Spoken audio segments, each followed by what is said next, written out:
They sold you freedom. But what they actually sold you was a leash, a very comfortable leash. One that comes with free 2-day shipping, a loyalty rewards program, and a monthly subscription you forgot you signed up for. Here is the hidden truth they don't want you sitting with on a quiet Sunday morning. Convenience is not a feature. It is a trap. And the most diabolical part of this trap is that you built it yourself, with your own 2 hands. One small, easy choice at a time. Every shortcut you took was a brick. Every app you downloaded was a bar. And now you're standing inside a cage, so beautiful, so comfortable, so perfectly designed around your exact habits and preferences that most people never even notice the door is locked. This is not a story about technology. This is not a lecture about minimalism. This is a detective story, and the body we're looking at is the independent human spirit, cold on the floor, pockets turned out. And the suspect has an alibi so clean it almost makes you sick. That suspect is convenience itself. So let's go back. Let's trace the footprints. Let's follow the money, the psychology, and the history. Because this murder didn't happen overnight. It took decades. It was planned. And once you see the blueprint, you can never unsee it. Let's start with you, not some abstract version of you, the real you. Think about the last time you were genuinely, productively uncomfortable. Not the discomfort of a bad commute or a slow internet connection. Real discomfort. The kind that forces you to improvise. The kind that teaches you something about yourself. The kind where you have to figure something out from scratch with no app, no algorithm, no next-day delivery to bail you out. For most people reading this in the modern world, that memory is vague. Maybe it doesn't exist at all. And that gap, that absence of friction, that smooth, frictionless glide through daily life, that is the crime scene. There's a man in every city in the world right now who cannot cook a meal from raw ingredients.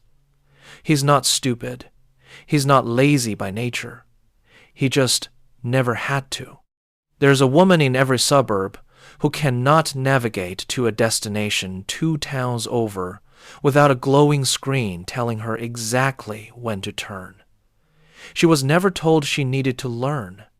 There's a generation of young adults who feel a deep, unnamed anxiety whenever the Wi-Fi drops and the digital scaffolding that holds their daily life together suddenly disappears. They're not weak. They were just never given the chance to be strong.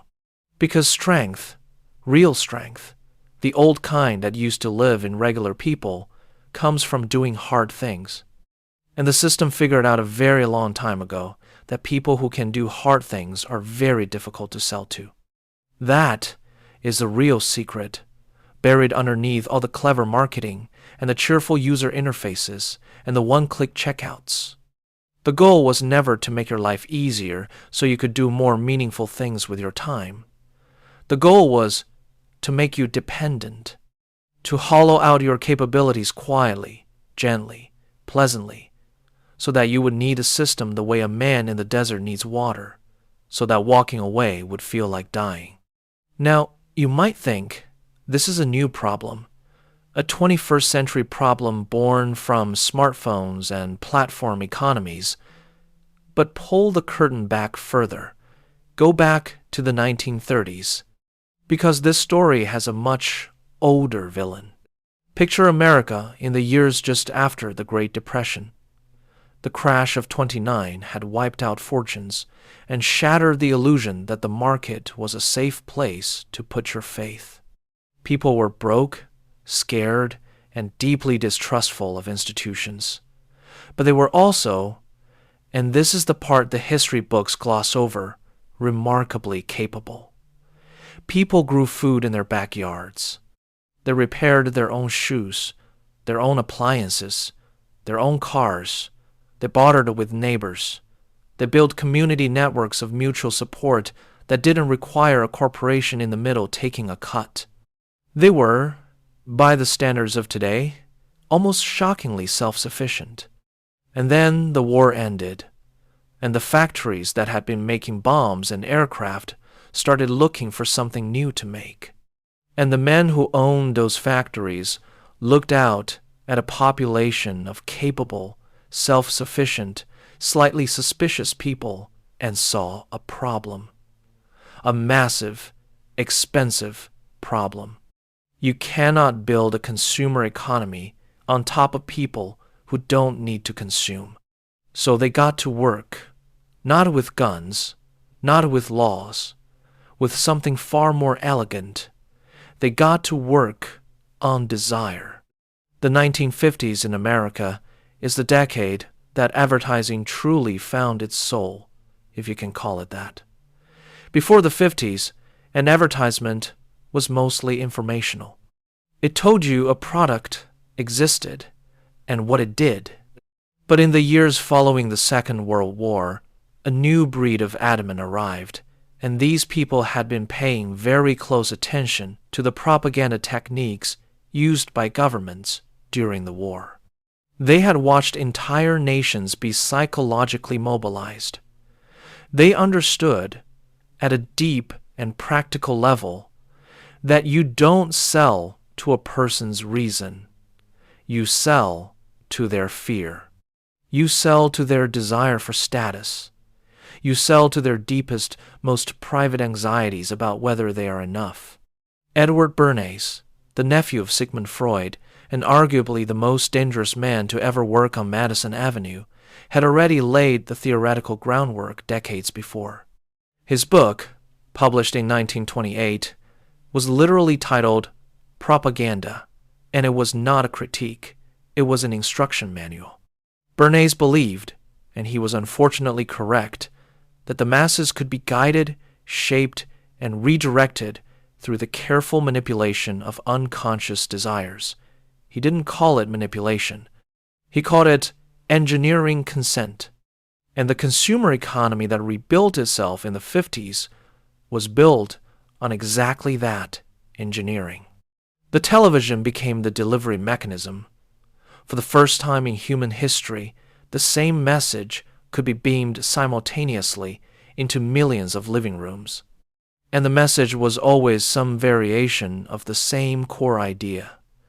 The life you have right now is not quite enough.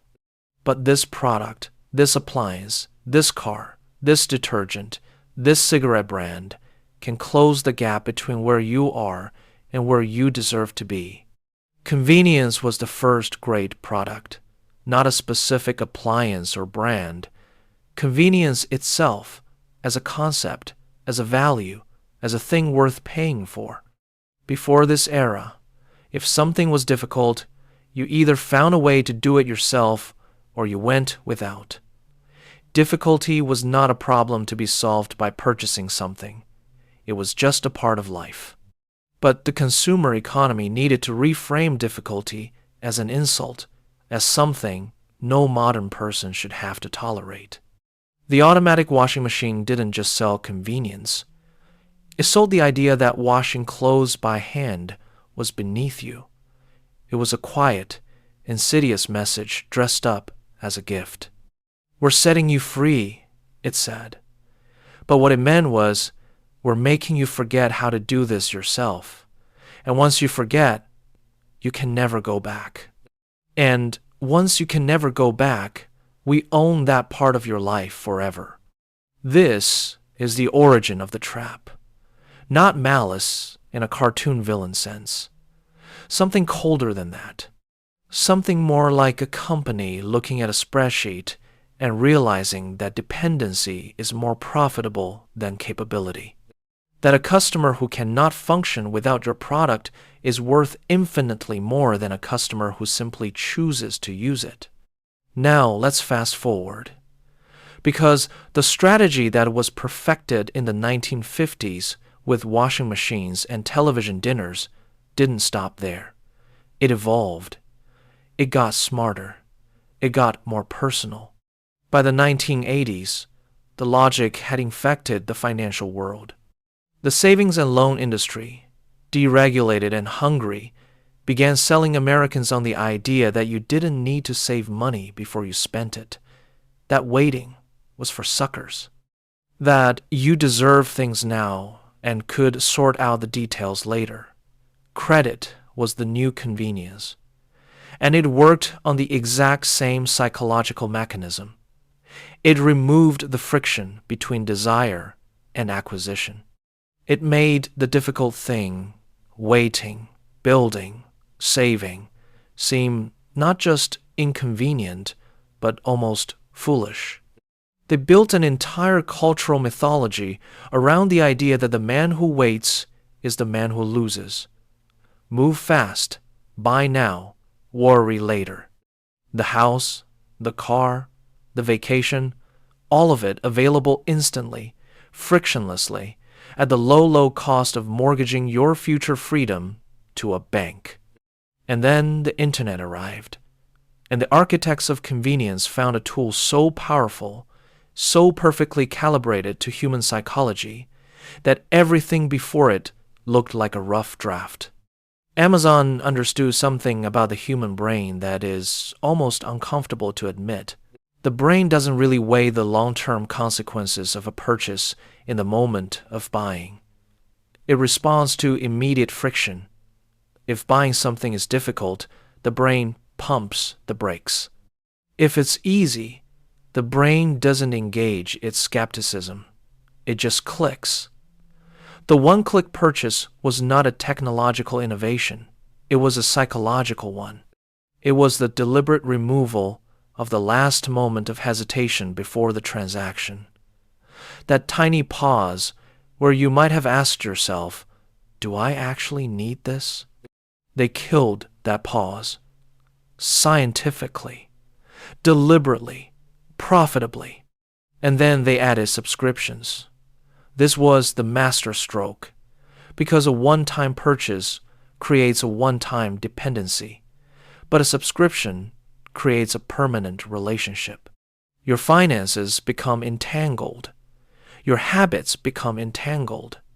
And the psychology of loss, the fact that humans are far more motivated by the fear of losing something they already have than by the prospect of gaining something new, kicks in every time you think about canceling. You don't cancel because it feels like losing something, even if what you're losing is the monthly fee itself. Netflix understood this. Spotify understood this.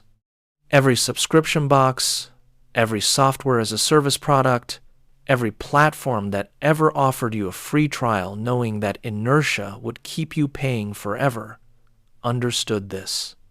You are not a customer to these systems. You are a recurring revenue line item. And your convenience is the mechanism that keeps you locked inside that line item for as long as possible.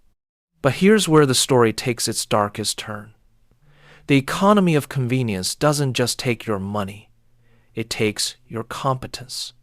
And competence is something that, unlike money, you cannot easily get back. There is a mechanic in a small town in Ohio, probably 70 years old now, who can diagnose a problem with an engine the way a doctor reads a patient. He listens, he smells, he touches. He has decades of intuitive knowledge built through thousands of hours of hard, greasy, frustrating, irreplaceable experience. That knowledge lives in his hands as much as in his head. His grandson cannot change a tire, not because his grandson is stupid, but because every time there was an opportunity to learn something difficult, there was a convenient alternative that made the learning unnecessary. This is the hidden tax of convenience. Every time a difficult skill is replaced by a service, a capability dies, and capabilities don't just make you useful, they make you free. A person who can grow food, fix things, navigate without GPS, manage their own finances without a financial product as a middleman, cook a meal, build something with their hands, That person cannot be easily controlled. That person has options. That person can walk away from arrangements that don't serve them because they know at a bone-deep level that they can handle what comes next. The system cannot afford too many people like that, so it offers you a more comfortable alternative. It offers you the sensation of freedom without the substance of it. Push a button and food appears. Push another button and entertainment fills the silence. The silence where your own thoughts used to live. The silence where plans were made and dreams were tested and independent ideas grew in the dark like seeds. They even monetized the silence. That's what social media really is. It is a product designed to fill every quiet moment so efficiently that you never have the discomfort of being alone with your own mind long enough to start wondering if your life is really what you want it to be. Because that wondering, that uncomfortable, restless, fertile wondering, is the beginning of independence. And independence is bad for the revenue model. Now, this is the part of the story where someone usually shows up with a simple answer. Delete the apps, grow your own food, move to a cabin in the woods, and read Thoreau. And look, there's a version of that impulse that's healthy. But the real solution isn't geographic. It's not about rejecting technology wholesale. It's about something more subtle and more demanding. It's about the deliberate, intentional reintroduction of friction into your own life. Not all friction, not for its own sake, but the kind of friction that builds capability. The kind that reminds your body and your mind that you are a functioning, capable, independent organism and not just a node in someone else's consumption network. This means learning to cook real food from raw ingredients even when delivery is one tap away. Not because delivery is evil, but because the skill of feeding yourself is a kind of anchor. It is a daily reminder that you can take care of yourself. And that reminder, multiplied across hundreds of small daily choices, slowly rebuilds something inside you that the economy of convenience has been quietly draining. This means managing your own money with real understanding, rather than outsourcing your financial life to an app that rounds up your spare change and calls it investing. Know where your money goes, not the app's summary of it. The real picture, the uncomfortable picture. Because the moment you understand your own financial life clearly, you stop being a target and start being a participant. This means choosing, sometimes, to do the hard version of a thing, to navigate without GPS and get a little lost and find your way back, to fix something that's broken before you replace it, to sit in the silence and let your own thoughts be the entertainment for a while, to say no to a subscription, not because you can't afford it, but because you want to remember that you existed before it and you'll exist after it. The independent spirit is not dead. It has not been killed. It has been sedated, gently, pleasantly, repeatedly sedated by 1,000 small comforts until it forgot its own name. But it is still there. Underneath the notifications and the subscriptions and the one-click checkouts. Underneath the anxiety of the dropped Wi-Fi signal. Underneath the low, constant hum of convenience. It remembers. Some part of you still remembers what it felt like to figure something out on your own, to fix something with your own hands, to go somewhere you'd never been without a glowing map telling you exactly what to do, to feel genuinely and in your bones that you could handle what was coming. That feeling is not nostalgia. It is not a fantasy from a simpler time. It is information. It is your own mind telling you that capability is worth something, that the friction you've been encouraged to avoid is actually the friction that made you who you are. The leash is comfortable. That's the whole point. They spent decades making it comfortable.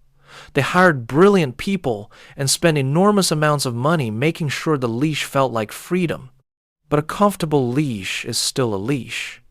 And the first step to taking it off is simply to see it for what it is. To look down, clearly and without flinching, at the thing around your neck and call it by its real name. They called it convenience. We know better now. We follow the money. We've walked the crime scene. We've traced the footprints back through the decades, through the admin and the engineers of consent, through the subscription models and the one-click purchases, and the deliberately silenced quiet. The independent spirit was not killed. It was sold back to you in a subscription box. Monthly. Auto-renewed. Cancel anytime, but you never will, because they made sure of that too. The question is not whether you can afford to cancel. The question is whether you still remember, somewhere in the part of you that existed before all of this, that you were capable of something more than being a very convenient customer. That answer, the real one, the honest one, is waiting for you in the silence, if you can stand to sit in it long enough to hear it.